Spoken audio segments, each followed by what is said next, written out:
Hey friends, welcome back to Homeschool-ology. If you're new here, welcome. My name is Nikki. I'm a homeschooling mom of 4, currently 7th grade, 3rd grade, and pre-K for my younger 2.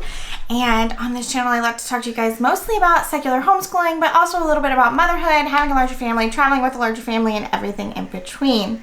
Today's video is actually a video that was requested from you guys, from one of you guys. So today I'm going to be sharing what homeschooling year-round looks like for us. So I know I've talked a bunch about how we are year-round homeschoolers and how that benefits us, but I haven't really necessarily done a video explaining like what does that look like for us.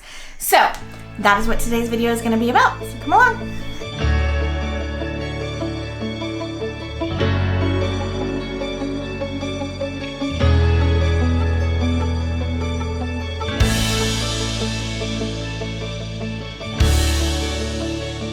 So homeschooling year-round can be many things. For some people, what that looks like is 6 weeks on, 1 week off all year. 6 weeks of learning, 1 week off, 6 weeks of learning, 1 week off. That could be a way that you do. Some people just school all of the time, which is something that you can totally do. And it's kind of what we do. We don't necessarily stop schooling ever. It's just if we're home, we're doing school. But for us, we take breaks along the way when we need them. So what does that mean? That we are in Florida, and in Florida we have to have a portfolio reviewed. That's, our requirement for homeschooling. So what I do is our date is in August, and so I always do portfolio reviews in August. That means that August 1st is normally our first week of a new school year. So we end the very last week of July. That is our last week of the current school year, whatever year that is.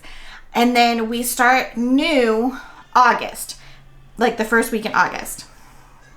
Does that mean that we're like ending everything in July and starting all the new books in August? No, because that's not how we do things around here. We do things until they're finished, whether that falls the last week of July or the middle of January or the middle of May, wherever that falls, that's when we start the new one. We don't start all our new books all at the same time.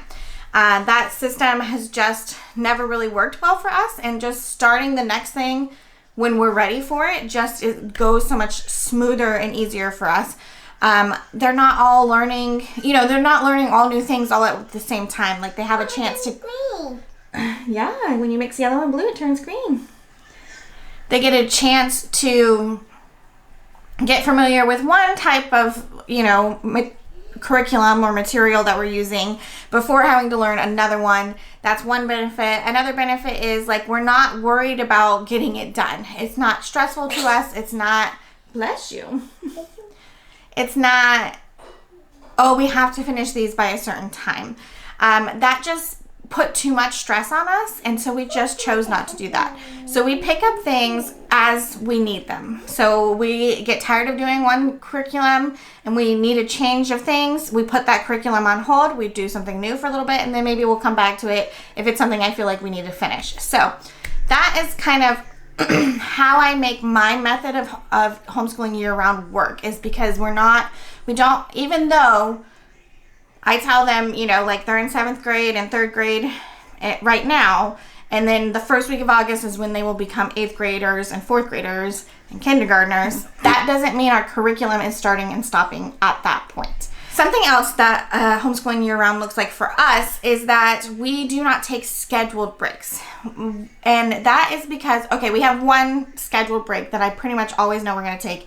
And that is from the week of Thanksgiving to January, the beginning of January.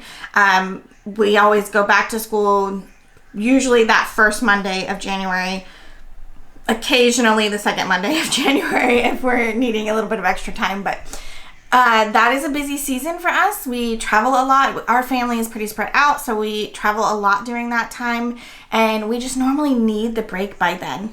So that system has always just worked for us, and so I know that I need to schedule that in, that we're probably going to be taking that chunk of time off every year. So that's part of the reason why we go year-round, because there are several weeks in there that most people would homeschool, and so we need to make those up. But the other reason is because we do love to travel, and we do love taking advantage of traveling when other kids are in public school. When crowds are going to be lower at places, or we're going to be able to get cheaper rates at places, or when my husband has to travel for work, we can go with him. So we don't schedule breaks. We just basically school all of the time, anytime we are home. And then if we have something come up, like a trip or a vacation, or we need a mental health break, we just take that time off. Because we're in the state of Florida and we don't necessarily have to keep tabs on like our time that we're putting in, it's not really something that I normally tend to keep track of.